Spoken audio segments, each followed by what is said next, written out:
Alô? É só o Ismael que não está me ouvindo. Vocês estão me ouvindo? Sim, professor. Boa noite, professor Carlos. Ismael, por incrível que pareça, é o seu equipamento. Pode ser a internet oscilando, né? É muito comum. Hoje pela manhã, a nossa aula não aconteceu por conta de problemas. Eu acabei fuçando aqui na configuração do meu computador e acabei descobrindo que ele precisava ser reiniciado. Era simples o procedimento, mas eu só descobri isso depois que a gente remarcou. E aí eu aproveito para dar boa noite mais uma vez para vocês e dizer que é uma satisfação estar iniciando os trabalhos com a turma de vocês, tá? E propor, se assim for da vontade da maioria da turma, que a gente faça nossas aulas à noite, se for interessante para todos. Tem que atender a todos vocês. Somente se todos concordarem, a gente fará alteração lá no nosso cronograma e nossas aulas passam a ser à noite. O que vocês acham? Estão me ouvindo? Alô? Ouviram minha proposta? Por mim, tudo bem. Sim, tudo bem. Sim, por mim tudo bem. Sim, Desculpa, professor. eu não ouvi. É interessante essa proposta da aula passar a ser à noite ao invés de pela manhã. Muitos de vocês têm atividades durante o dia, né? Eu creio que a grande maioria tem atividades durante o dia e à noite é um momento interessante para que as nossas aulas síncronas, né? Que são essas aulas em que a gente interage, vocês aí do lado de vocês e eu aqui do meu lado, né? E a gente interage, então são aulas síncronas. Então essas aulas síncronas ocorreriam no período da noite. O que vocês acham? Eu acho interessante, mas essa proposta ela tem que atender a todos vocês têm que concordarem. Aconteceu um problema com a Poliana. Poliana, se não me engano, ela me falou que teve um falecimento de familiar, gente. Tá? A gente lamenta muito. Eu, enquanto professor e FPA, nós lamentamos o falecimento do familiar da Poliana e ela não está podendo participar dessa aula de agora, tá? Vocês estão conseguindo me ouvir? Sim, professor, estou. Bom, Sim, estou ouvindo também. então já tem uma quantidade significativa de pessoas participando da nossa aula, a gente vai dar início, então.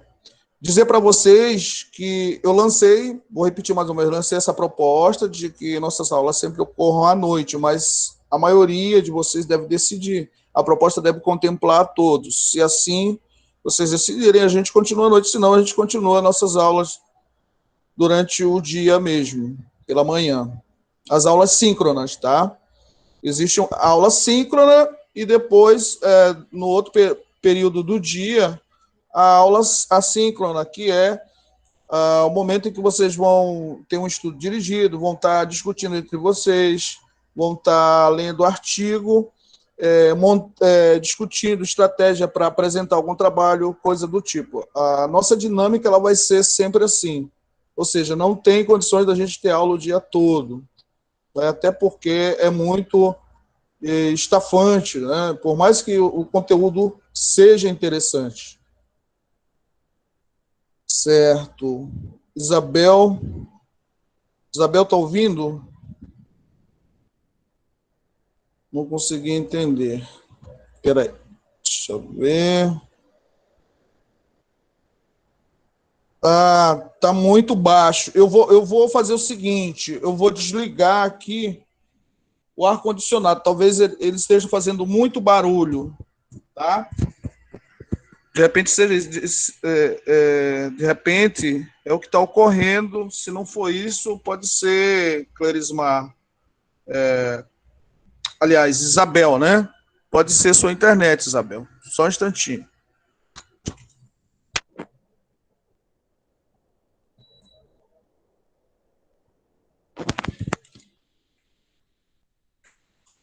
Isabel, melhorou o áudio aí?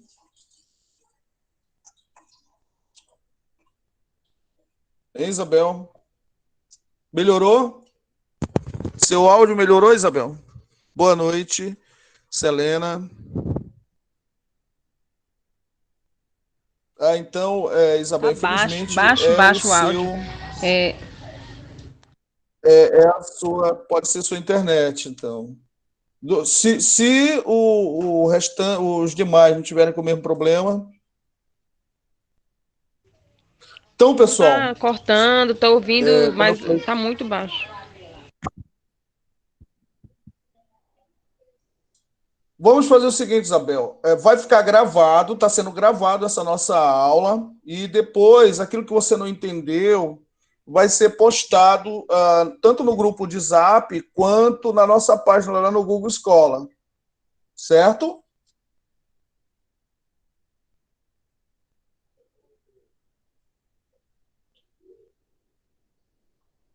Vamos lá, pessoal. A gente vai iniciar.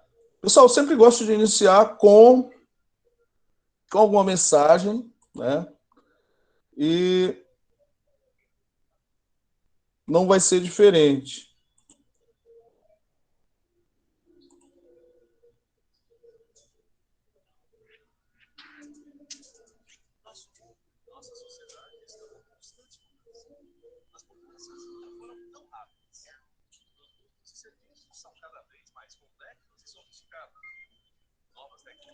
Passam a fazer parte de nossas vidas. Surgem novas profissões. Algumas das mais procuradas no momento existiam 5 anos atrás. Profissionais cada vez mais qualificados elevam o nível da competição do mercado de trabalho. Todos confrontados com novos desafios em novas escalas. A crise global, conflitos étnicos e religiosos, escassez de água, escassez de energia, mudança climática, perda de biodiversidade. Professor, Oi. eu acho que o senhor tem que desligar o seu áudio, que o senhor está aparecendo na tela para a gente, e ligar o da imagem que está passando. Não está saindo áudio para vocês, não? Não. É bem baixinho. A gente está ouvindo pelo senhor, pela imagem do senhor. O áudio da Está mensagem não dá desligado de o som. ouvir. Nossa sociedade está constante. As mudanças nunca foram tão rápidas. Saindo alguma coisa, pessoal?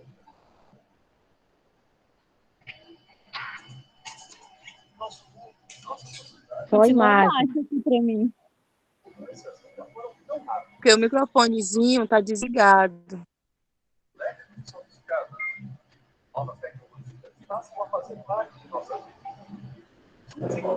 É o som que está saindo no notebook, eu acho, que está aparecendo a imagem, que está baixo. Profissionais cada vez mais qualificados elevam o nível da competição do mercado de trabalho. Todos confrontados com novos desafios em novas escalas. Com crise global, conflitos étnicos e religiosos, escassez de água, escassez de energia, mudança climática e perda de biodiversidade. A maneira tradicional de aprender sobre o mundo da sociedade os problemas está se tornando insuficiente. Como sobreviver nesse mundo moderno, rápido e complexo? Como contribuir para tornar esse mundo melhor? Nosso sucesso vai depender de 4 habilidades.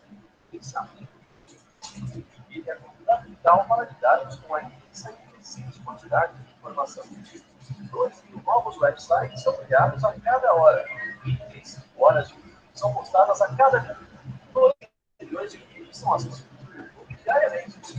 É preciso ser capaz de buscar, avaliar, filtrar e integrar a informação que necessitamos para entender e resolver os problemas. A escola, mais importante do que aprender fácil, vai ser aprender a aprender, aprender a pensar, a tomar decisões diante dos produtos. Há um segundo problema, que é a competição entre as possíveis soluções. No entanto, existe uma habilidade a mais, criatividade. Criatividade, pensamento crítico, são precursores da inovação. Outra habilidade natural é a colaboração. No mundo complexo, conectado, o trabalho individual dá lugar a um trabalho em equipe. Na maneira tradicional de entender e resolver problemas, separamos as coisas, segmentamos a realidade em partes mais simples. De um lado, o homem, do outro, a natureza. De um lado, as ciências sociais. Professor, desliga seu microfone aí para ver se melhora um pouco aí. Somamos disciplinas e seus especialistas não se Nós estamos ouvindo pelo microfone dele. porém, não é limitada a isso. No mundo real, essa divisão não existe. A realidade é complexa. Os grandes problemas da atualidade não podem ser entendidos usando-se de apenas uma ou duas disciplinas de forma isolada. É necessário uma abordagem holística, transversal às disciplinas, na qual os diferentes campos do conhecimento são integrados. É necessário interdisciplinaridade. A última habilidade é a da comunicação. Expressar ideias de forma clara, ativar argumentos de maneira convincente, motivar por meio do discurso poderoso, sempre foram habilidades importantes. Professor, ligue o áudio aí no computador, por favor. As novas tecnologias elevou a importância e o poder da comunicação a um novo patamar. O conhecimento nós podemos construir coletivamente. Pensamento crítico, intimidade, colaboração, comunicação. As quatro habilidades servem no futuro. Encontram sua expressão máxima no jovem. Os jovens sempre foram mais abertos a novas informações, mais propensos a inovar. Sempre tiveram os maiores de relações sociais e um grande poder de influenciar uns aos outros. Internet, celulares, câmeras digitais, redes sociais expandiram intensamente esse potencial. Mais do que nunca, os jovens têm as habilidades e os meios para transformar a realidade mais próxima dos jovens estudantes da escola. E a transformação mais duradoura, unificadora na qual o nosso pode atuar, é a da própria educação. Os jovens estão aprendendo uns com os outros. Eles passaram a ser a própria fonte de informação e interação. E essa fonte agora não tem limite. Junte-se a eles. Nosso povo está mudando. Faça a sua parte. Mude o mundo você também.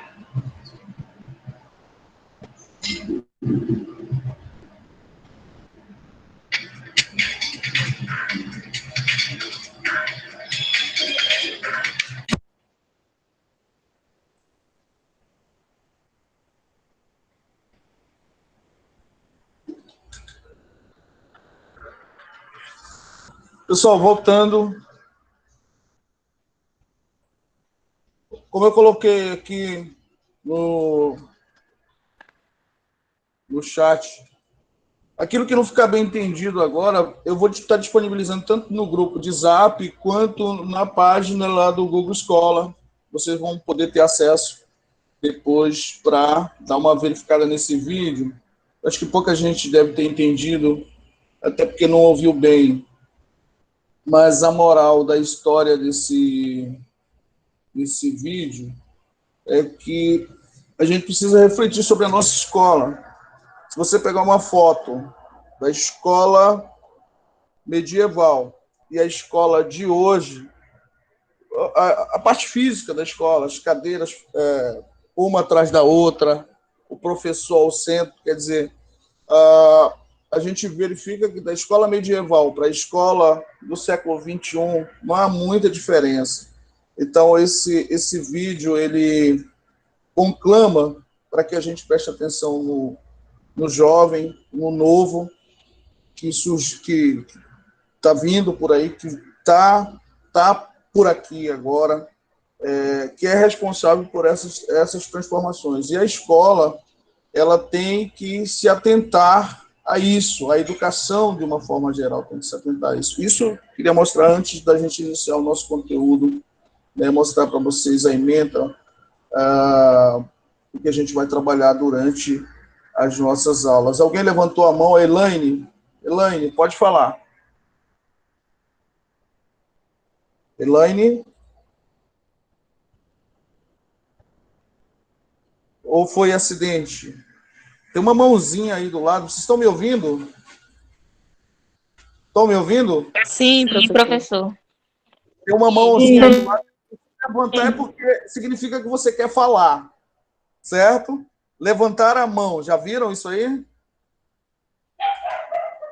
já sim. A Elaine levantou a mão. Elaine, quer falar alguma coisa? Já sim, eu acho que ela foi um acidente. Ela disse que foi acidente. Tudo bem, então a gente vai continuar, pessoal. Então, a escola, se a gente for comparar uma foto, e não só a foto, mas a prática, né?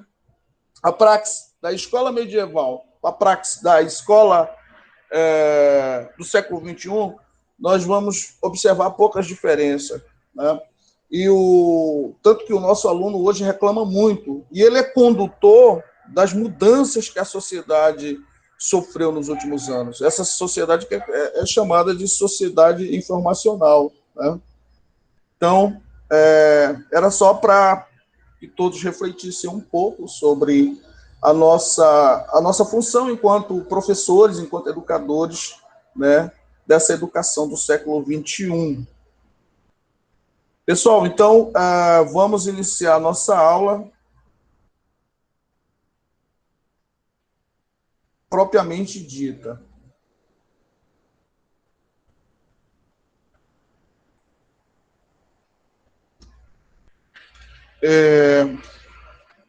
Esse slide inicial.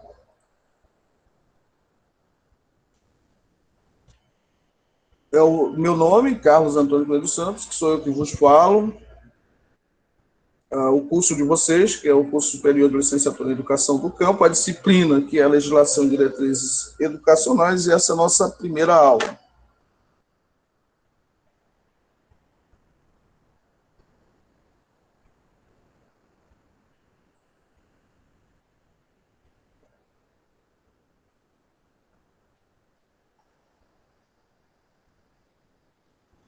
Slide.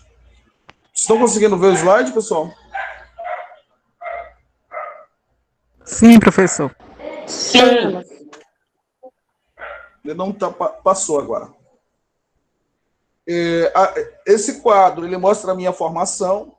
Eu sou pedagogo, também sou licenciado em Ciências Biológicas, tenho especialização em Educação Ambiental e Sustentabilidade, também especialização em Libras, e atualmente faço mestrado em Educação em Ciências e Matemática na Unifespa. Tá? Se alguém tiver curiosidade de verificar o currículo Lattes, esse é o endereço do meu currículo Lattes, certo? Bom, nós vamos aqui à ementa, o que está na ementa de vocês é isso aqui. Se alguém tiver curiosidade de verificar, pode ir lá, que vai ser isso aqui. A ementa é tratada das leis federais, estaduais e municipais que regem a educação do campo, bem como leis e normas que regem a educação do campo. Eu falei educação do campo 2 vezes, mas leis federais, estaduais e municipais que regem a educação no Brasil, bem como as leis e normas que regem a educação do campo. Para pautar tudo isso, nós vamos, sobretudo, utilizar como nosso aporte teórico principal a Lei de Diretrizes e Bases da Educação, a famosa LDB 9394, e a educação do campo, né? Nossa ementa inclui ainda a legislação educacional brasileira e a educação do campo. Pessoal, vocês podem interromper a qualquer momento para perguntar ou fazer algum questionamento, certo? Estão me ouvindo? Sim. Vocês estão aí do outro lado? Sim.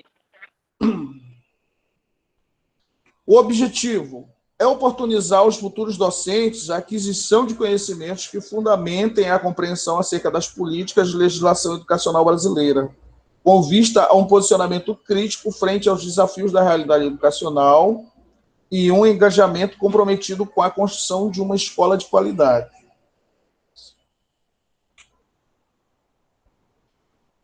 E aí a gente tem a nossa primeira unidade, que a gente vai trabalhar um pouco hoje, é a política educacional brasileira, e aí inclui a Constituição de 88, a LDB 9394, a ECA, né, que é o Estatuto da Criança e do Adolescente, e as reformas educacionais e os planos de educação. A unidade 2 trabalha a organização política e administrativa da educação nacional, né? O direito à educação e o dever de educar, a estrutura do sistema educacional brasileiro, a constituição de sistemas de ensino, níveis administrativos e competências. Né? A gente vai ver um pouco dessa hierarquia, né?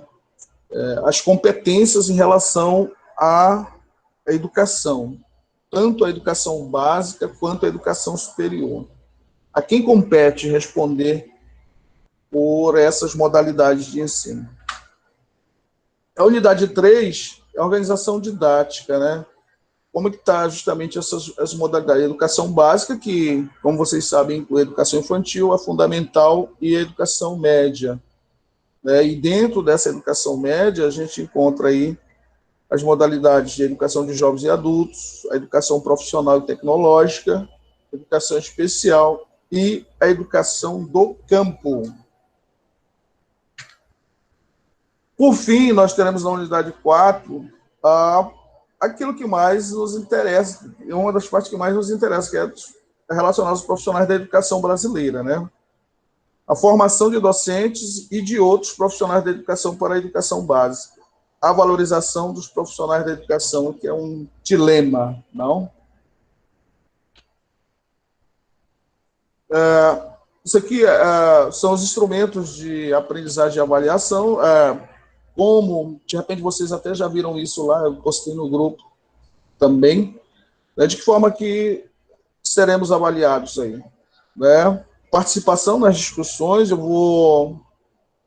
como nós temos muito conteúdo teórico para trabalhar, a gente vai elencar aquilo que é de maior importância, e eu preciso que nossas aulas sejam um pouco mais dinâmicas, que vocês participem dessas aulas, né? Com questionamentos, com contribuições, e essas participações elas vão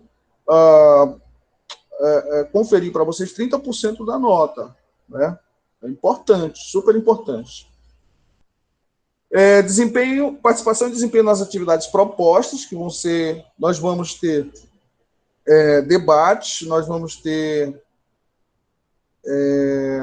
também um júri simulado, né, e aí está incluso nessa participação e desempenho das atividades propostas, esse júri simulado, e o trabalho que vai compor a maior parte desses 50% é uma proposta de gravação de um vídeo, vocês vão se dividir em grupos,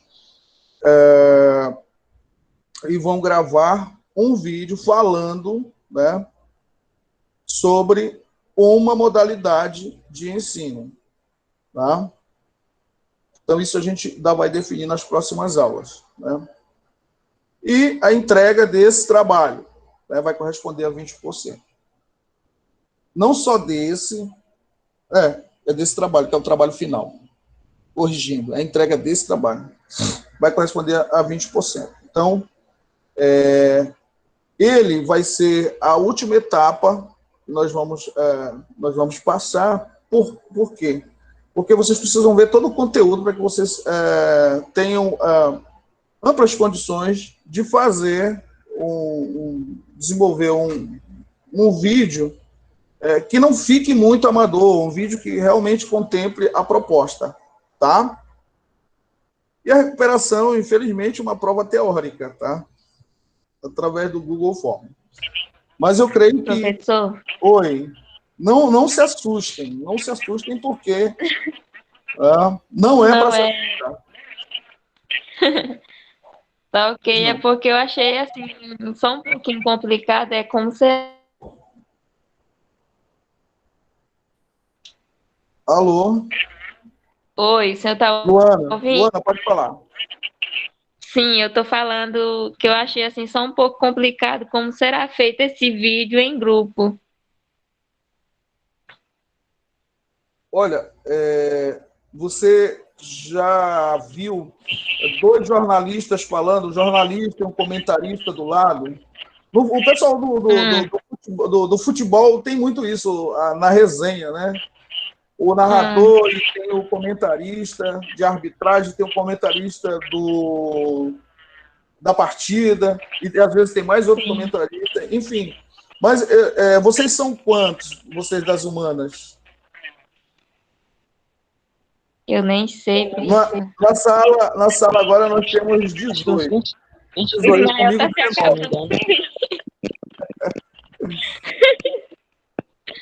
18 é, seu Reinaldo? Mas, Luana... Não, acho que uns 22, mais ou menos, Luana, mas aí já tem uns que já estão trancando. Não por antecipação. Nós vamos organizar isso aí, vai sair uma coisa bem legal. Nós vamos até postar isso depois. Vai sair ótimo. Não, vai sair perfeito. Não se preocupe. Então tá, não vai ninguém para recuperação, não é? Aqui, pessoal, minhas referências, né? Educação do Campo no Brasil, a Constituição Nacional, né? O ECA, a LDB e os Planos Nacionais de Educação. Tá? Temos ainda o Brandão, com a Educação do Campo, Diálogos com a Extensão Universitária, Correia, Adrião, Vieira. Aqui é o link, pessoal, onde vão ficar as aulas gravadas e os materiais também, tá? Se alguma pessoa tiver dificuldade de baixar do grupo, e lá no Google Sala de Aula vai ficar tudo disponível lá também. Tudo certinho até aí? Vocês estão entendendo? Beleza. Professor, o senhor vai disponibilizar material impresso, PDF, alguma coisa? Olha, eu não parti por esse caminho, pessoal, porque o nosso conteúdo é bastante teórico, e muita coisa a gente vai deixar de tipo assim, de dar atenção. Né? A gente vai dar atenção a algumas coisas. Nós temos, por exemplo, o Plano Nacional de Educação. É uma das coisas que a gente vai focar. A LDB. Mas tem algumas coisas que a gente vai ler o ECA todinho? Não. Então, eu optei por trabalhar em PDFs, e especialmente artigo. Artigo consome pouco material, e consome também, dá para ter um entendimento e uma clareza, às vezes até maior do que um livro, por exemplo. Tem, professor, no caso da LDB também é a mesma situação, né? A gente pega os pontos mais principais, mais significativos, porque a LDB é praticamente uma bíblia, né? Então não tem como trabalhar toda... Sim, a gente vai focar realmente nos pontos centrais. Até porque a gente não vai ter tempo, né? Porque a premissa inicial lá do nosso coordenador é que ia ter uma distribuição de material impresso, esse tipo de coisa. E aí a minha preocupação, saber se ia disponibilizar alguma coisa desse tipo. Mas tudo bem. Eu tenho certeza que vai ser ótimo, né? O plano de trabalho para a gente tentar executar essas tarefas. Nós esperamos, viu? Maravilha.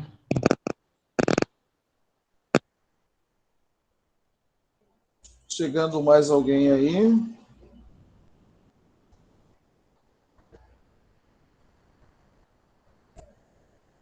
Espera aí, pessoal, só um instantinho aqui.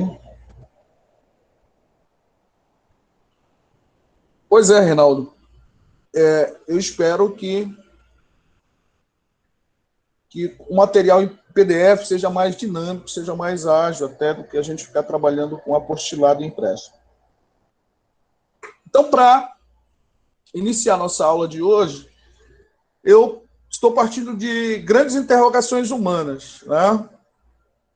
Qual a cura do câncer, pessoal? São perguntas ainda sem resposta, por mais que se tenha avançado nas pesquisas. Quem veio primeiro, o ovo ou a galinha? Parece brincadeira, né? Os vírus, nós estamos tendo aí uma pandemia, a população mundial sofrendo em relação a essa doença, né? Mas existe um dilema no mundo dos cientistas e no mundo das pessoas também. Os vírus são seres vivos ou não? Então, pessoal, a gente para não responder esses dilemas humanos, a gente vai responder esse aqui, que é mais fácil. Por que estudar legislação e diretrizes educacionais? Vocês me ajudam a responder? Alguém chuta aí? Acho que estudar legislação é para estar por dentro do que a lei permite, o que é direito do professor, o que é direito do aluno, as competências dos entes federativos e diretrizes educacionais como seria a base nacional, diretrizes que são determinadas para que o processo educacional funcione conforme a legislação. Direitos e deveres, né, Reinaldo? Vai esquecer dos deveres, não. Sim, indicar os processos de formação, né, oferecida pelas instituições, tanto instituições formais e não formais. A gente compreender o processo né, que faz toda essa dinâmica. O que vem para o ensino, se aquilo que vem... No caso, a gente estudou aí no IF, né, estava comentando sobre quando surgiu, né, o curso de educação no campo. Então, foi criado, né, as bases curriculares voltada para esse curso. Então, quando fala em legislação, aí tem todo o processo. Vai verificar a disciplina que estão colocadas nessa base curricular, ver se está de acordo, né? Aí, se tiver de acordo, é o MEC, né, que organiza todo esse sistema, que faz todo esse processo de legislar. O que pode está entrando no campo da educação e que não pode. É como se fosse hoje a Anvisa, que fiscaliza a questão da medicação, os insumos, o que pode e o que não pode. Então, tem também na educação esse processo de fiscalizar, de regulamentar os processos de ensino, professor. Pessoal, mais alguém gostaria de contribuir com o dilema da nossa aula de hoje? Por que estudar legislação e diretrizes educacionais?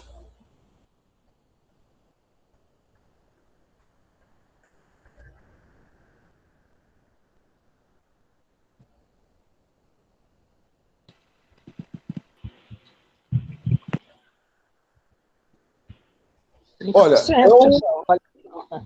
sim, pois não? Falando 30%, vale a participação, pessoal. Reinaldo. Olha, pessoal, é o nosso locus de trabalho, né?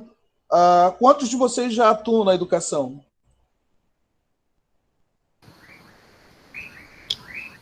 Alguns. Alguns, nem todos estão em sala de aula ainda. Não? Oi, professor. Isso, nem todos. Já. Clerismar, Maiara, Sandra, quem mais? Luana. Abel.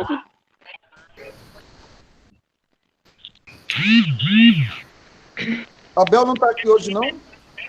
Tá. Não, né? Abel tá. É Isabel, né? É, porque a gente chama ela de Bel. Certo. Então tá aqui, pessoal. É nesse cenário, tanto físico quanto ideológico. Não? A educação de hoje...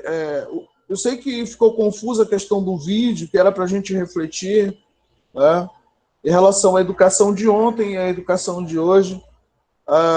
As coisas vão se transformando, né? E aquilo que era certo no passado, hoje já não é considerado correto. Né? Então, a gente precisa entender o processo de como se deu, né? Como chegamos ao ponto em que nós estamos vivendo hoje, a educação nacional. Né? Nem sempre foi assim, né?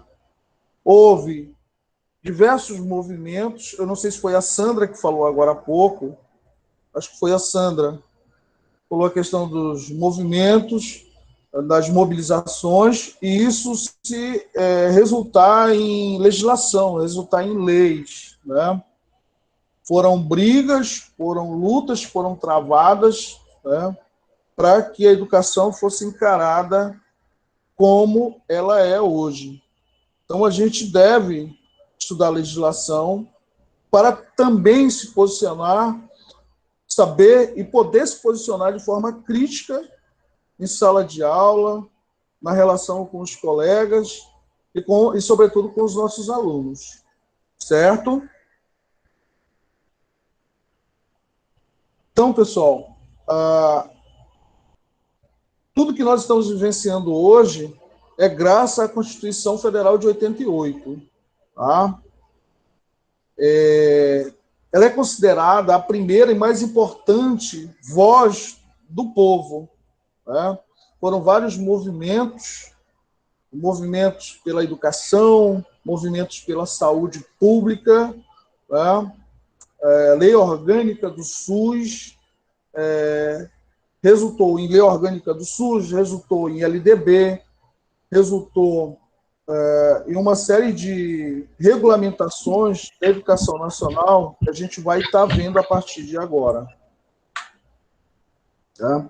E aí, no artigo 205 da Constituição Federal, diz o seguinte, essa é bem batida: a educação, direito de todos e dever do Estado e da família. Tá? Pela primeira vez, pessoal, na história, a Constituição de 88 ela traz a educação vista dessa maneira. Tá? Direito de todos e dever do Estado e da família. Ela não é direito só de uma classe, de uma categoria, tá? Mas ela é direito de todos e dever do Estado e da família, ou seja, toda a sociedade ela é envolvida nessa responsabilidade. Tá? Antes, o que a gente tinha era uma educação muito voltada para aqueles que iam liderar o país, que iam administrar, que iam gestar o país, e, de um outro lado, uma educação através dos cursos técnicos, dos cursos de preparação, os cursos de preparação para o ofício, formando as pessoas menos favorecidas, ou seja, os pobres não tinham direito a uma educação de qualidade, a uma educação vista como ela passa a ser considerada na Constituinte de 88. Então, é nela que a educação passa a ser responsabilidade de todos. Envolve-se aí, quando a gente pensa na esfera estadual, federal e municipal. Né? E aí vem no seu artigo 211, a União, os Estados, o Distrito Federal e os municípios organizarão em regime de colaboração seus sistemas de ensino. Então, gente, por que isso é tão importante? Esse envolvimento de todos nós, da família, inclusive, né, envolve todas as esferas de governo. É uma dos pontos em que a gente vai estar batendo na nossa disciplina. Né? A gente vai estar ressaltando bastante essa questão das responsabilidades dos entes federados. Pessoal, estão entendendo até aí? Sim, professor. Sim, Então, professor. Alguém quer perguntar alguma coisa? Então, pessoal, voltando aqui, eu tenho a Constituinte de 88, vamos dizer que ela é a mãe. A mãe das leis. Mas precisou regulamentar essas leis. Apesar dela ser bastante clara, ela dizer que a educação é direito de todos, dever do Estado e da família, a Constituinte de 88, ela deixa em aberto como que isso vai acontecer, como que isso será regulamentado. E aí, quem é que vai fazer isso? A Lei de Diretrizes e Bases da Educação Nacional. Tá? Então, a Constituinte de 88 é o primeiro instrumento legal que assegura, né? Aqui no caso, a gente já fala também do ECA, que é o Estatuto da Criança e do Adolescente, né? Está aí com mais de 30 anos, e que é um instrumento que dá uma atenção especial para crianças e do adolescente.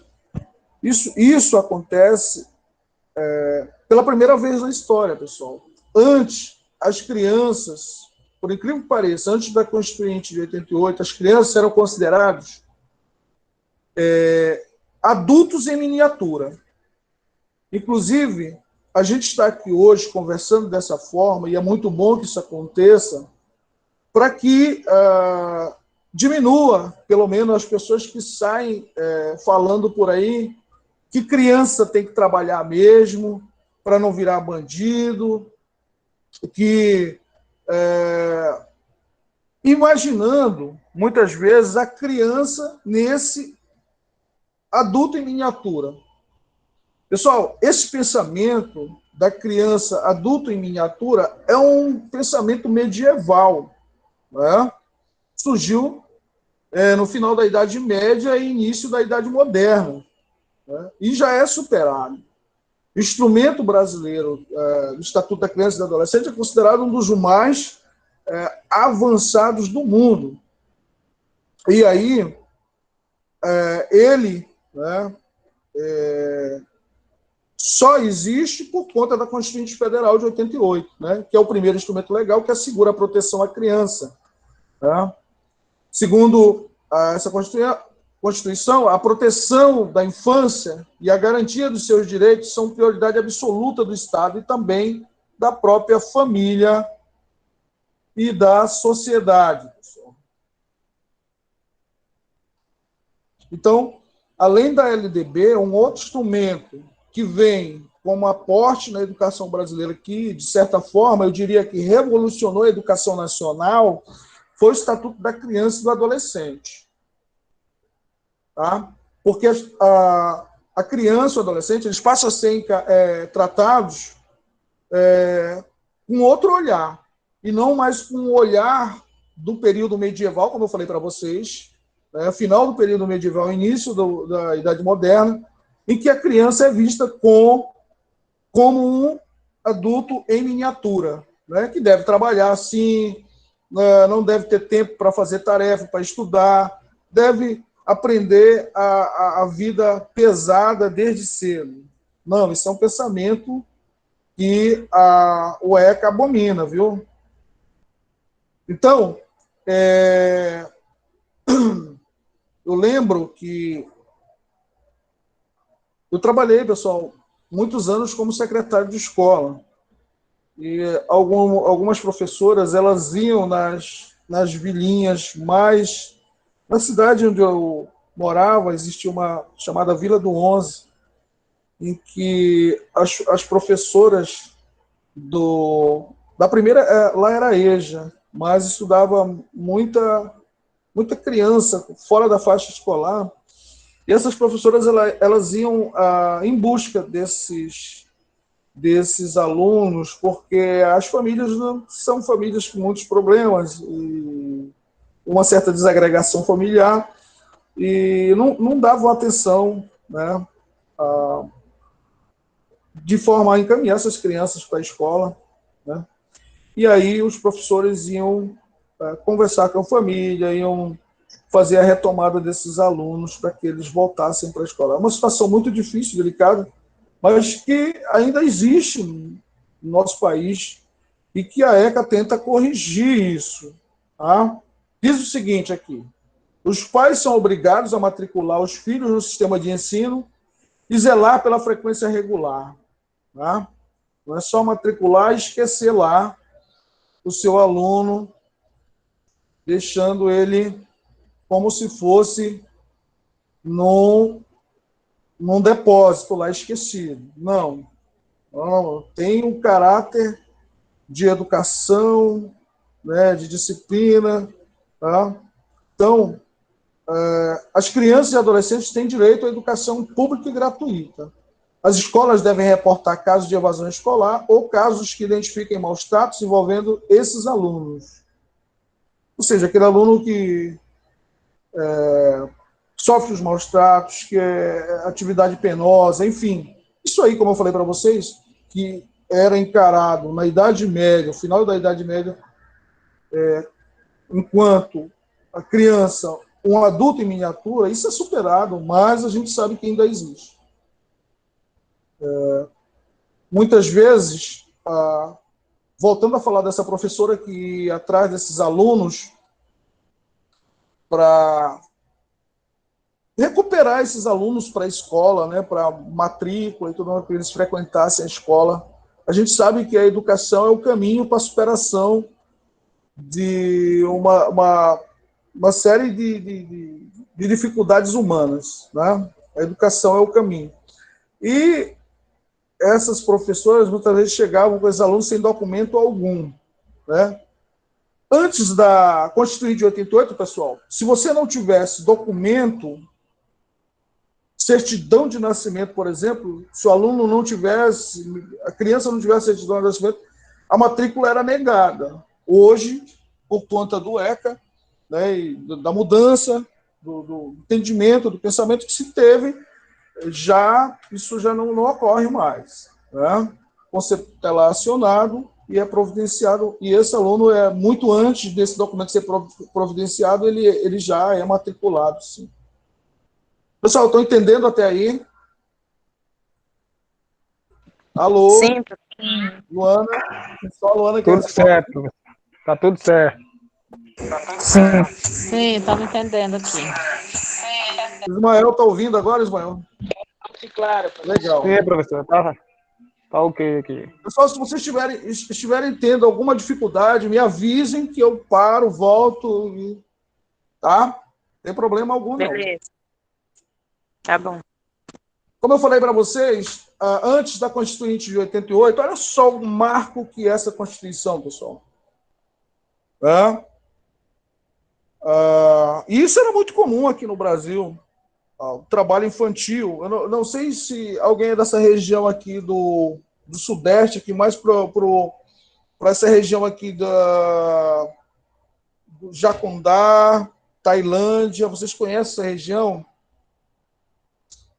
Nós somos de Jacundá, mas... Goianésia e Tailândia, eu lembro das carvoarias, que havia criança, inclusive, trabalhando nas carvoarias. Já pensou? Quer dizer, no momento de repente, estar estudando, estar fazendo as tarefinhas da escola, tá trabalhando, quer dizer, complicado, né? Então, essa visão, a Constituinte de 88, ela abomina, né?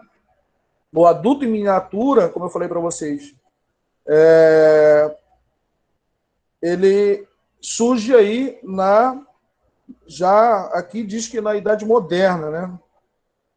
Mas é um pensamento medieval também. Tá? E aí ele é refletido tanto na arte, através das pinturas, tá? essa ideia, quanto a gente vê casos, né? E no Brasil é o que mais a gente ainda vê, infelizmente. Outra coisa que mudou, pessoal, foi o pensamento, o entendimento que se tinha. Por exemplo, quando a Constituinte ela abre capítulos voltados para a educação, e aí em seguida vem regulamentando através da LDB, uma das modalidades, que é a educação infantil, uma modalidade dentro da educação básica, que é a educação infantil, ela passa a ter um outro entendimento, né? E o entendimento que se tinha antes da Constituição de 88 era de que as crianças iam para a creche para passar o tempo, não era isso? Para que os pais, as mães pudessem trabalhar, né? Então, ou seja, aqui a gente tem uma charge que justamente as crianças eram colocadas num cabide ali, elas ficavam por um tempo, enquanto os pais iam ter os seus afazeres, e não havia o caráter educativo. E esse entendimento de caráter educativo ele passa a ter justamente com a Constituição de 88 e a LDB. Tá? Então, a educação de ontem não é a educação de hoje. Eu creio que depois, num outro momento, vocês vão poder ver e assistir. Eu peço que vocês assistam o videozinho que eu preparei, que eu salvei para vocês lá. Eu vou disponibilizar no grupo também. Ele mostra essa mudança que a sociedade teve, que a gente tem que se adaptar, enquanto educador, enquanto professor, vocês futuros docentes, né? A educação infantil, pessoal, o aluno, a criança, não vai mais passar o tempo lá na creche, lá na escola infantil. Ela vai com uma proposta, ela vai receber uma proposta, né? Todo um caráter educativo em volta.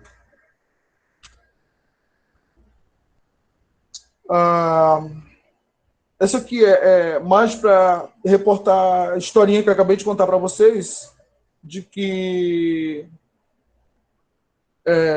o ECA ele combate essa naturalização da exclusão social.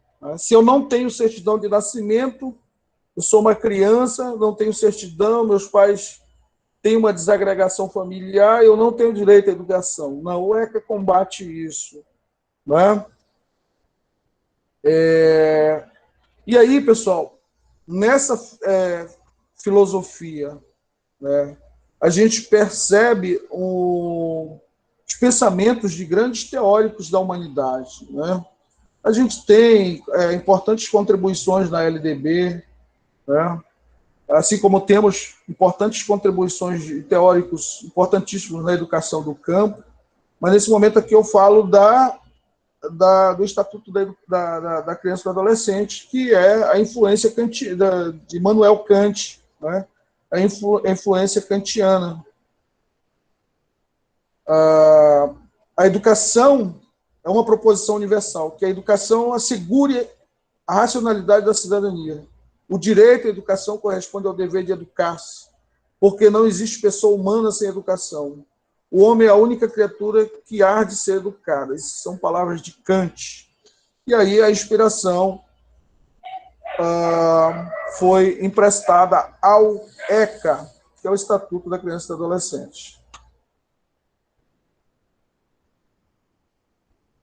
E aí, por conta do ECA também, a Constituinte, ela reconhece essa modalidade de 0 a 6 anos, né, que anteriormente tida como assistencial. Lembram lá do cabide? Voltando lá, né? Vou deixar meu filho na creche, minha filha na creche, né? E ela vai ficar passando o tempo. Não é essa a proposta. A proposta é de que exista aprendizado, né? Desenvolvimento conforme a idade da criança. Então, ela ressalta aí todo esse caráter educativo e não mais simplesmente assistencial.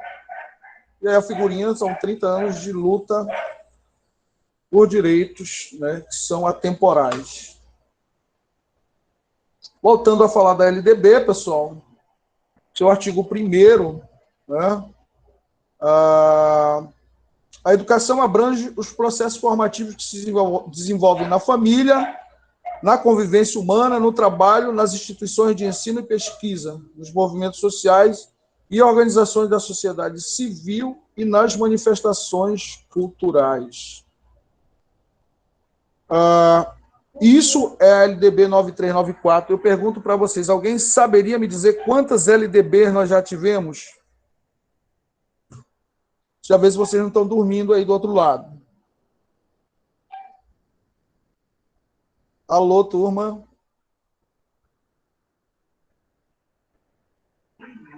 Estamos aqui, professor, mas eu não sei não. Eu particularmente não sei não. Quantas LDB, porque a LDB atual não é a única, nós já tivemos outras LDBs, tá?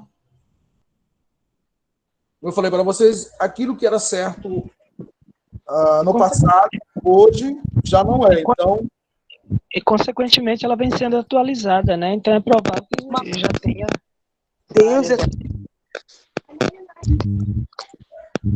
Eu não saberia te Reinaldo, dizer. tá dando falha no teu microfone, Reinaldo. Eu estou falando, consequentemente, com certeza ela vem sendo atualizada, né? Conforme o processo de educação, ela vem sendo atualizada. Mas, particularmente, eu não sei lhe dizer o número exato de quantas LDBs já tenham sido publicadas. Certo. Vamos lá. Nós já tivemos 3 LDBs, tá? A primeira foi a Lei 4.024/61, e a segunda foi a Lei 5.692/71, e nós temos a LDB atual. De maneira geral, a primeira delas trouxe, eu não sei se tem alguém, isso aqui é da época dos meus pais, ela era dividida em ensino primário, tá? Oi? A primeira foi qual ano, professor? Foi em 61, Lei 4.024. Isso mesmo, 61. Em 61. Ela dividia o ensino em ensino primário, de 4 anos, ginásio em 4 anos e colegial em 3 anos. E o ensino superior, que era variável, né? Dependendo do curso que o sujeito fazia, ele poderia levar 4, 5, 6 anos, enfim. A Lei 5.692, de 71, ela dividia em ensino primário, primeiro grau, foi esse que eu fiz, pessoal.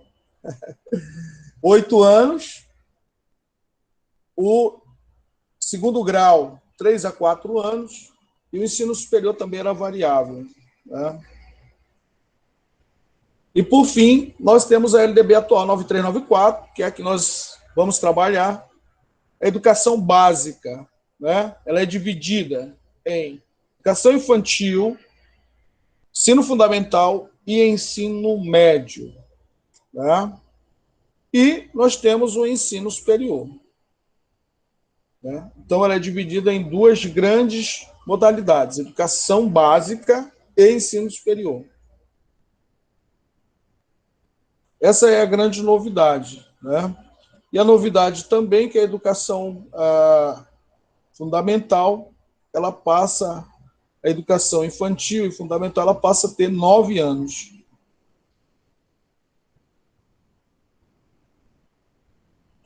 Dúvidas, pessoal?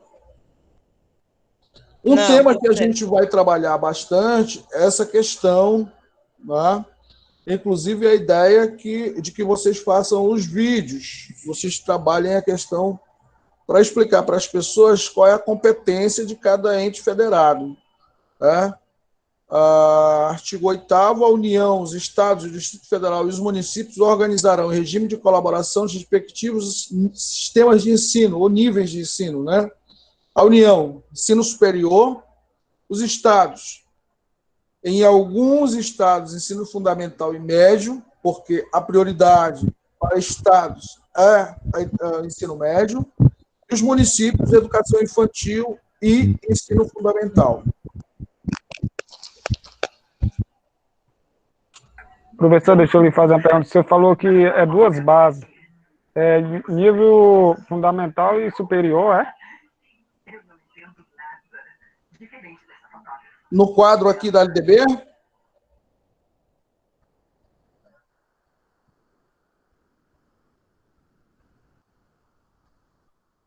Não. Nós temos a educação básica. Deixa eu ver, quem foi que falou? Foi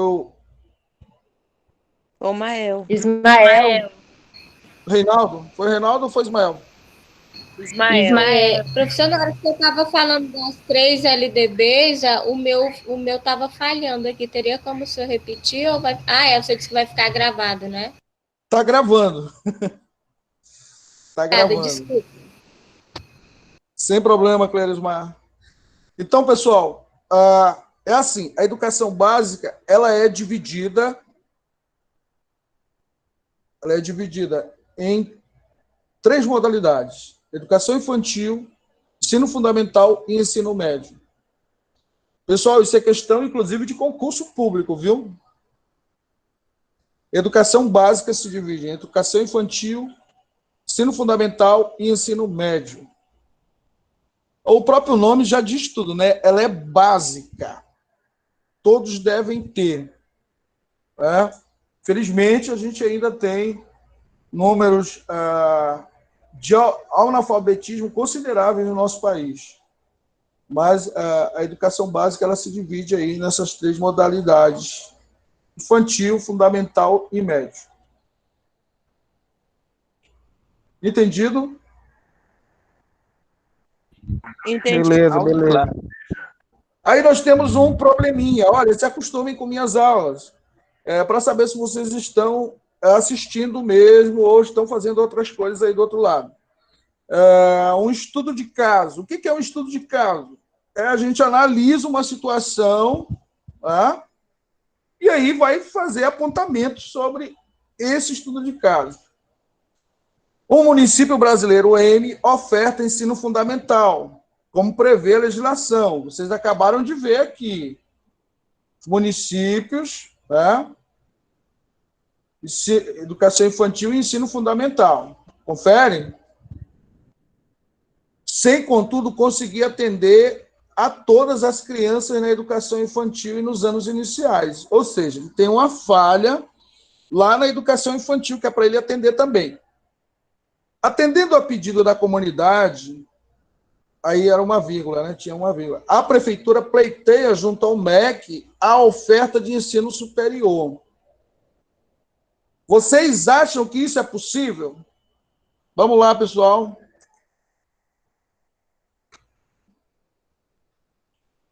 Sim, professor. O município ele pode, conforme a lei, ele pode entrar em parcerias com o governo federal e trazer curso de formação para professores. Prova disso é essa plataforma Paulo Freire, que teve aí para formação de professores de nível de ensino do antigo magistério, que teve como o público-alvo os professores da rede, para que eles pudessem, eu diria, como se diz, os professores pudessem ter mais uma valorização, tanto para o ensino quanto para a carreira, né? A valorização do profissional. Certo, Reinaldo. Olhem só, o que o Reinaldo está falando é sim, também. Parceria. Só um instantinho, Sandra. A parceria entre município e União. E uma instituição ligada à União para ofertar o curso superior. E a gente sabe que isso acontece. Na maioria dos municípios brasileiros, as coisas acontecem dessa forma, através das parcerias. Mas o que eu coloco aqui, e acho que a pergunta não foi muito bem formulada, é o próprio município criar a sua universidade. Ele vai ter uma universidade para gestar, para gerir, né, para administrar, para ofertar cursos e para realizar toda a política universitária, né, da finalidade da universidade municipal, né, e tanto quanto a elaboração da proposta, quanto do público-alvo, enfim, gerir realmente sem a ocorrência dessa parceria, né? O que ele está pedindo aqui para o MEC, né, é a concessão da autorização para o município ofertar o curso superior, que tem que existir, né? O município vai construir a parte física e uma universidade municipal. Isso é possível? Não acredito que não. Diante do estudo de caso aqui, antes ele falou, olha, observem só, ele oferta o ensino fundamental, como prevê a legislação, mas tem uma falha. nem todas as crianças da educação infantil são atendidas. Tá? O Mais município, alguém às vezes, não quer cumpre a contribuir? legislação. Mas, professor, Bem, professor, tem uma discrepância que fala educação infantil. Tá dando microfonia. Deve ser meu ventilador que tá ligado aqui. Na educação infantil, eles têm uma idade correspondente para que as crianças possam frequentar a educação infantil. E aí tem uma outra situação que seria para as creches, né? Sim, Reinaldo. Mais alguém, pessoal? No caso, o professor está falando que o município ele não tem base para sustentar um projeto desse tamanho. Se ele não está suprindo a necessidade, né, das crianças, provavelmente eles não vão ter estrutura, né, tanto física, né, como é que eu posso dizer? Física como ideológica, né? Para executar um projeto que... Mas só que, professor, eu estava pensando que, entre nisso, o MEC ele tem uma parte muito grande de culpa, porque ele teria que ter um teto, né? E aí, eu estava imaginando, ainda agora, quando você começou a sua fala, eu estava imaginando que o IFPA também ele faz esse tipo de convênio, né? E aí ele tem os polos, por exemplo, Pissarra, não sei se é Tupiranga ou é Jacundá também. Obrigado. Muito e aí bom, a prefeitura ela tira boa parte do recurso que seria aplicado nas séries iniciais para poder aplicar no nível superior, né? Técnico e superior.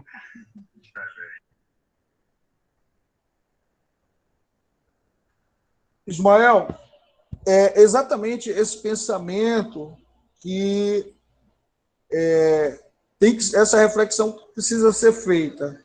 Se ele não está atendendo a obrigação dele, como é que ele vai ofertar, vai promover uma universidade municipal? Né? O município tem muitos municípios brasileiros que possuem a sua universidade. Era uma dúvida que acho que muita gente, inclusive, tem. O município pode existir uma universidade municipal? Pode. Nós, no Brasil, inclusive, temos universidades municipais, né? Mas é mais comum a universidade federal, porque é uma obrigação do governo. A grande obrigação da União é ofertar ensino superior. Os estados, o ensino médio, em alguns casos, o ensino fundamental. Os municípios precisam ofertar obrigatoriamente ensino infantil e ensino fundamental.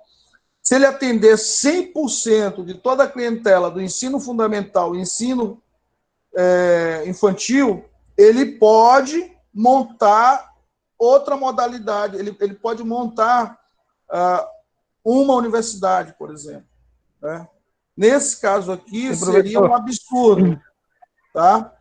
Mas ele pode, sim, o município pode, mas desde que ele tenha atendido todas as outras demandas. Qual é a obrigação do município? Ensino infantil e ensino fundamental. Ele precisa atender 100% para depois ele pensar em propor a criação de uma universidade municipal, por exemplo, que é o que a gente está discutindo. Pois não? Professor, o grande problema é que as nossas gestões elas vão se atropelando. Por exemplo, os concursos. Né? Se o município ele não ofertar esses cursos para ter pessoas capacitadas dentro do município para atuar, né? Por exemplo, no concurso público da prefeitura, vai ter que vir pessoas de fora para poder exercer a função, né? E aí complica a situação. Então, desde o início, ele já vem se atropelando, aí se torna mais difícil ainda de poder enxugar essa situação. Verdade, Ismael. Mais alguém gostaria de falar? Então, pessoal, cada ente federado, vou voltar nesse slide aqui, cada ente federado precisa primeiro atender a sua obrigação para depois ofertar outra modalidade de ensino. Tá? Depois que ele atendeu 100% do seu público, ele pode tá ofertando, sim, outra modalidade. Mas, nesse caso aqui, o MEC vai negar a criação dessa universidade municipal, esse município M. E aqui a gente tem um quadro de síntese, né? Inclusive, mostrando qual o percentual de investimento aí de cada ente federado. O governo federal cuida do ensino superior, da educação profissional, tecnológica, né? E ele estabelece regras para a atuação dos estados e municípios, né? Ele investe 18% da receita. Os estados cuidam, como eu falei, do ensino médio, tá? E atuam em parceria com os municípios no ensino fundamental, supervisionam os sistemas de ensino, inclusive escolas particulares. Pessoal, essa questão aqui, ela de certa forma, ela sofre um pouco de desatualização. Vou explicar para vocês. Como eu falei para vocês antes, eu trabalhei em secretaria de escola durante um bom tempo da minha vida. E quando trabalhei em escola pública e escola particular. E quando se precisava fazer uma alteração de PPC, aliás, de PPP, né? Que era o projeto político-pedagógico, era um trabalho que demandava muito tempo. E do município, a gente tinha que mandar para o Conselho Estadual de Educação, esse conselho tramitava esse documento no conselho, às vezes voltava para a correção, e de novo era reenviado para os conselhos. Então, isso aí demandava tempo. Muitas vezes, quando o projeto político ou o documento que aquela escola estava aguardando, quando saía, esse documento já tinha caducado, né? Então, ocorreu um processo que foi fundamental, que foi a municipalização do ensino, né? A maioria dos municípios hoje tem, um tema que a gente vai abordar também durante o nosso curso, que é os conselhos municipais, os conselhos estaduais e o Conselho Federal de Educação. Então, especialmente nos municípios, a municipalização do ensino, com a criação dos conselhos, ela resolveu e equacionou essa demanda quase que totalmente. É um documento que demorava 6 meses, 1 ano para sair do Conselho Estadual de Educação, no Conselho Municipal, por estar ali na mesma região, tudo muito próximo, tudo muito mais rápido, muito mais célere, enfim. As coisas começaram a andar quando houve a municipalização, ou seja, o Estado cuida do ensino médio, o município do ensino fundamental e ensino infantil. E o Estado, até essa supervisão, né, grande parte dela, os próprios conselhos municipais já fazem. E aí é importante dizer quanto que se investe. É 25% da receita dos impostos, né, os estados investem. E os municípios? O Distrito Federal, voltando aqui aos estados, ele acumula a função de estado e de município, por isso também investe 25% da receita. O mesmo ocorre com os municípios, né, em relação às creches, às escolas de modalidade infantil e de ensino fundamental. Alguma pergunta, pessoal?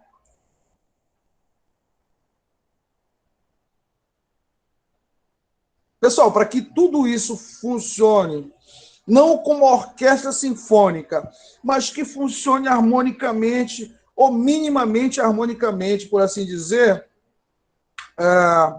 existe o Plano Nacional de Educação, que estabelece metas que precisam ser alcançadas, né? Desde lá da creche, a pré-escola, no ensino fundamental, no ensino médio, no ensino superior, na educação especial, que deve... Recentemente teve uma discussão a nível de imprensa, a nível de MEC, de retomar as famigeradas escolas especiais. Gente, a educação especial ela deve ocorrer de forma regular, de forma inclusiva, né? A questão das escolas de educação especial já é uma questão muito superada, e dependendo da limitação de algumas pessoas, a gente procura até entender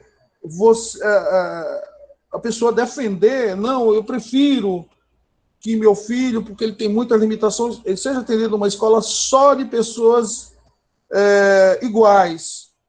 Mas isso vai contra o processo de inclusão, né? Isso vai contra a proposta inclusiva. E é uma questão superada. Teve um vai e vem dessa questão, não sei nem como é que está, mas me parece que não está valendo a questão das escolas, do retorno, da retomada das escolas de educação especial, né? A educação especial ela existe sim, e ela acontece nas salas multifuncionais e nas escolas e classes de ensino regular. Educação em tempo integral, né? A educação de jovens e adultos, a educação profissional e tecnológica e também a nossa educação do campo, né? Faltou aqui o desenhinho da educação do campo. O plano atual Nacional de Educação é de 2014 a 2024. A gente vai verificar lá as metas, e depois eu vou dar o link para vocês entrarem e verificar aquilo que já foi atendido, que já foi alcançado nas metas, e aquilo que ainda está por acontecer, ou está longe de acontecer, né? Mas são metas do Plano Nacional de Educação e que precisam ser perseguidas. Como eu falei para vocês, os conselhos são super importantes nesse processo da legislação educacional, né? E, sobretudo, quando a gente falava agora há pouco, da importância dos conselhos municipais, né? Os conselhos, eles apostam na participação, né? Inclusive é previsto, né, essa representação coletiva para que haja um monitoramento dos planos da educação. E aí, pessoal, um outro tema interessante que a gente vai... Isso aqui vai virar um júri simulado. Vocês já participaram de júri simulado alguma vez? Com certeza, né? Vocês são turma 2018, não é isso? Alô, pessoal, estão me ouvindo? Sim, professor, somos de 2018. Vocês já participaram de algum júri simulado? Só de júri popular, professor, eu. Ajudar a condenar. O júri simulado acontece da seguinte forma: você pega um tema polêmico, tá? Um tema polêmico, e vai haver um grupo que vai ser a favor e vai haver um grupo que vai ser contra, e vão argumentarem, né, esses grupos. Então, nós vamos fazer um júri simulado em relação ao Fundeb. A um dos temas que foi discutido, amplamente discutido recentemente, né?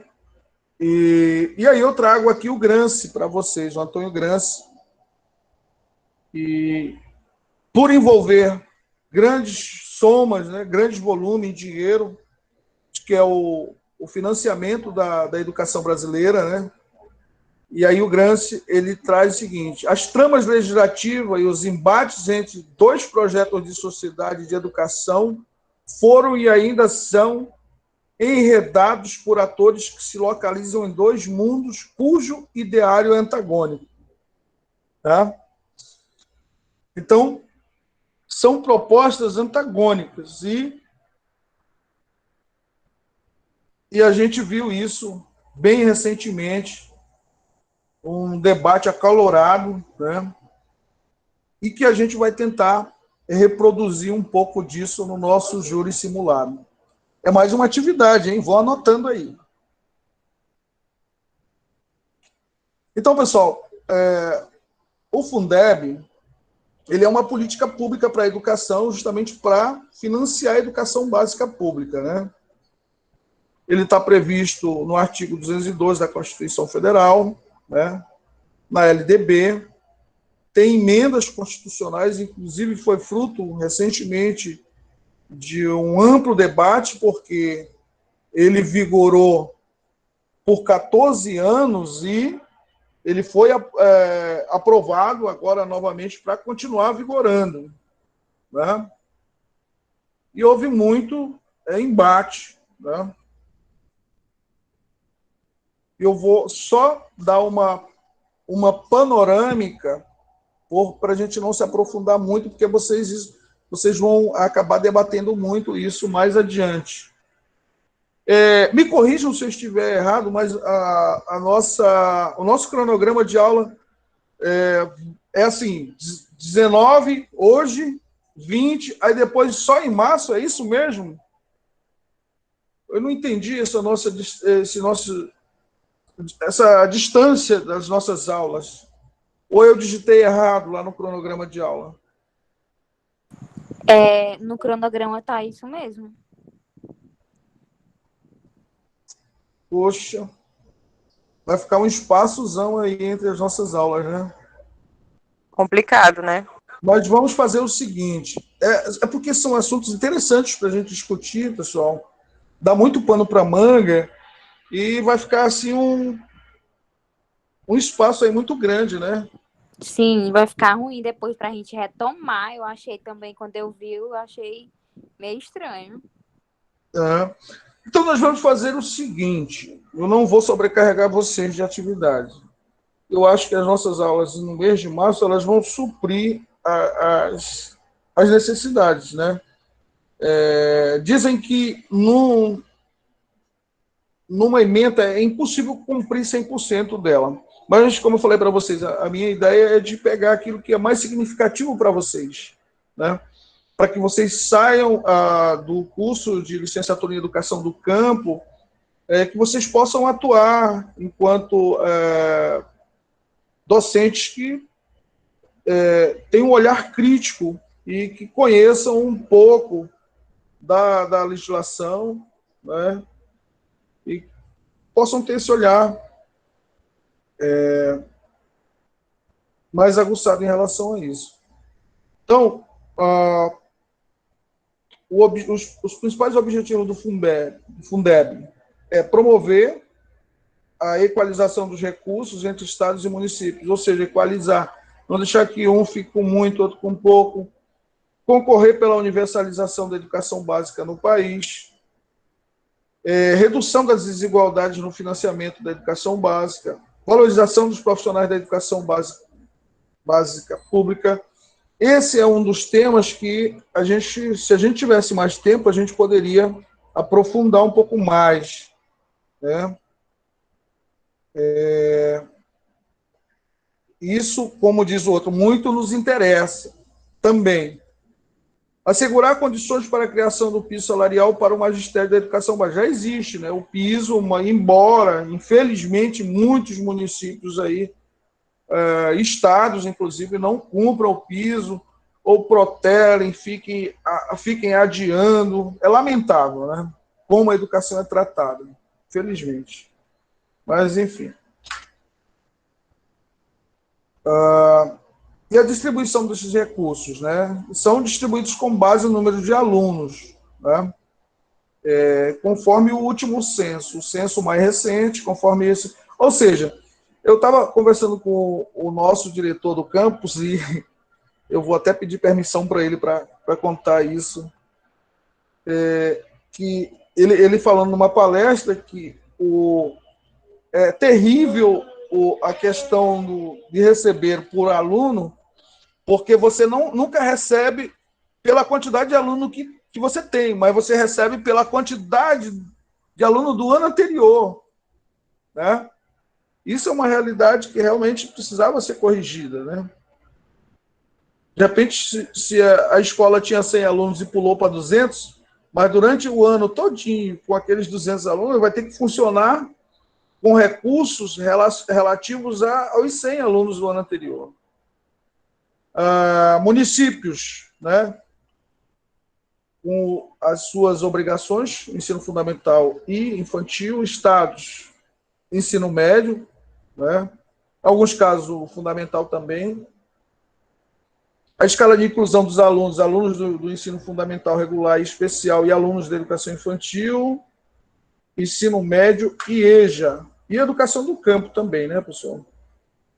Como devem ser distribuídos os recursos do Fundeb?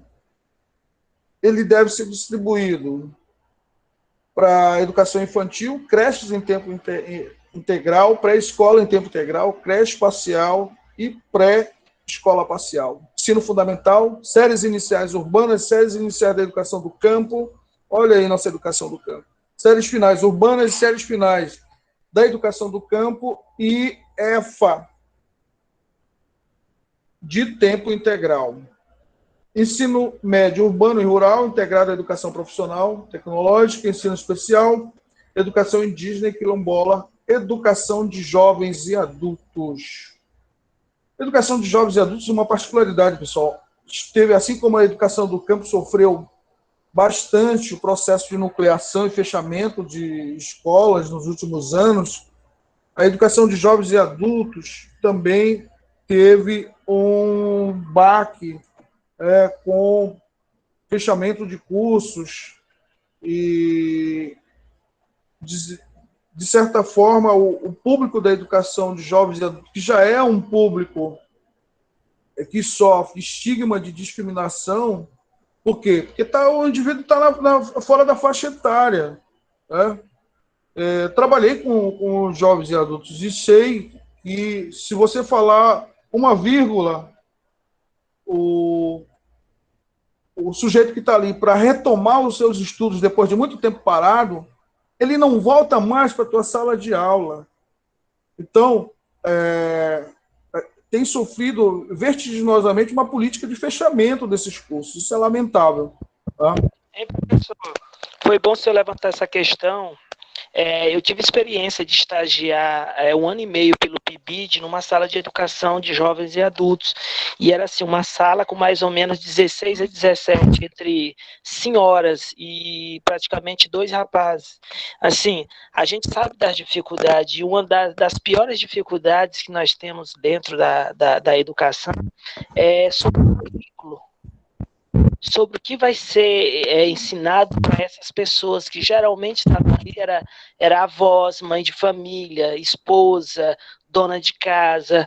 Elas têm algumas delas tinham os trabalhos particulares dela, que era vender o cheiro verde, vender o chopp, vender um biscoito, esse tipo de coisa. E aí, quando virou o ano que elas saíram da educação de jovens e adultos e foram, parece que, se não me engano, para a terceira etapa, quando eu voltei para a sala de aula, a temática que estava sendo ensinada para elas lá, junto com os outros jovens que estavam bem mais adiantados intelectualmente dentro da sala de aula em relação a eles, estava tendo aula de inglês para essas senhoras. Então, assim, ela estava praticamente perdida. E com menos de 90 dias a turma se desfez, porque era um ambiente que não cabia a elas lá dentro em relação à prática do conteúdo. Então, assim, a escola e a educação, as secretarias de educações, elas precisam traçar um currículo que seja realidade para aquelas turmas, porque não adianta colocar essas senhoras, que foi a experiência que teve na Escola São José, que a turma se desfez. Os meus colegas de turma sabem disso, a gente já tinha falado isso dentro da sala de aula com a professora Rosemary, e é uma das realidades que a gente tem dentro da educação de jovens e adultos, porque, como o senhor mesmo colocou aí, é muito difícil formar turma desse público. As colegas que são professoras sabem aí devido às dificuldades. Se o jovem tem dificuldade, elas têm dificuldade 2, 3 vezes mais do que eles, devido a essas qualidades que eu falei, por ser mãe, por ser avó, por ser esposa, infinidade de qualidades que ela tem. Então, assim, o currículo precisa ser atualizado para elas poderem participar dentro desse processo de educação.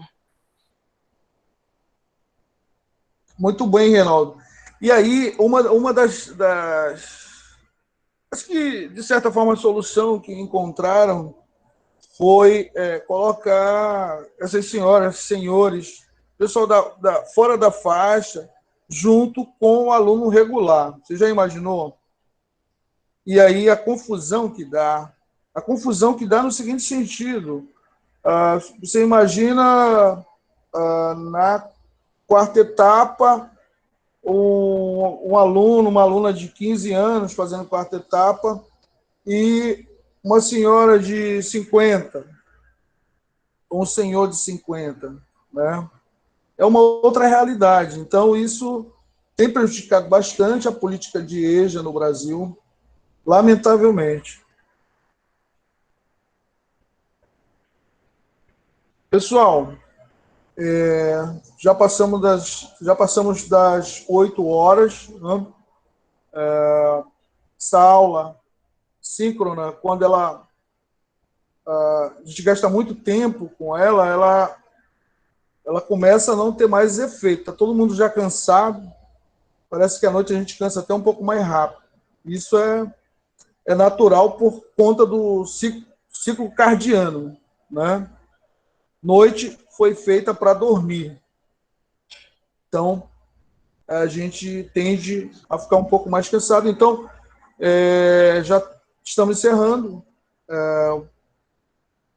Para a próxima aula, e se a turma decidir continue nesse horário, amanhã, nesse mesmo horário, a gente vai discutir o artigo que eu deixei para vocês. Vou apresentar alguma coisa para vocês, e aí, em seguida, a gente discute o artigo que eu disponibilizei lá no grupo. Daqui a pouco eu vou estar disponibilizando lá na página do Google Escola, para que vocês tenham acesso também. Não só a página, o vídeo, que não ficou muito claro, muitos de vocês não ouviram. Ele realmente está um pouco baixo. Eu estava vendo ele aqui, ele está um pouco baixo mesmo. Mas, individualmente, cada um pode ir lá e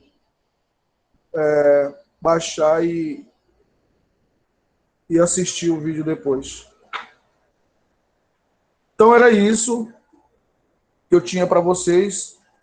E aí vocês podem discutir isso entre vocês, se preferem a aula à noite. Se a maioria assim decidir, não tiver ninguém contrário, a gente continua com nossas aulas no período da noite. Vira a noite, professor. Alguém tem alguma objeção, pessoal? Não. Jaqueline levantou a mão. Vamos à noite, mesmo. Olha, conversem com os colegas para que haja um consenso, viu? Sim, eu acho que todo mundo vai ter... disponibilizar esses slides lá no grupo. Pessoal, sobre a aula de hoje, alguém tem alguma pergunta? Alguém tem alguma contribuição?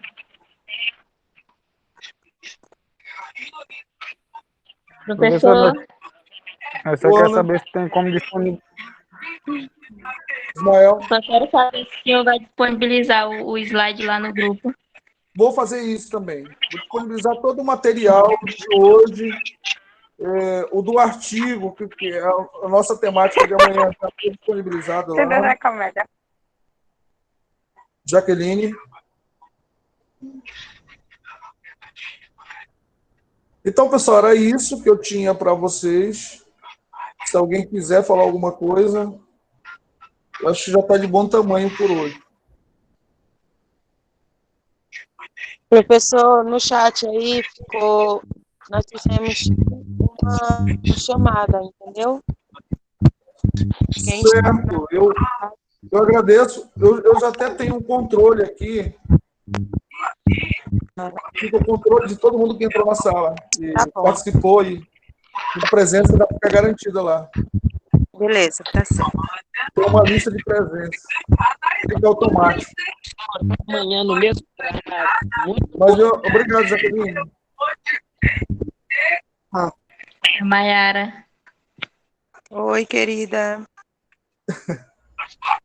Então, pessoal, uma boa noite. Boa noite a todos. Boa Boa noite. noite, professor. Até Boa amanhã. noite, pessoal. Boa noite. Até amanhã, às 8h30 de novo.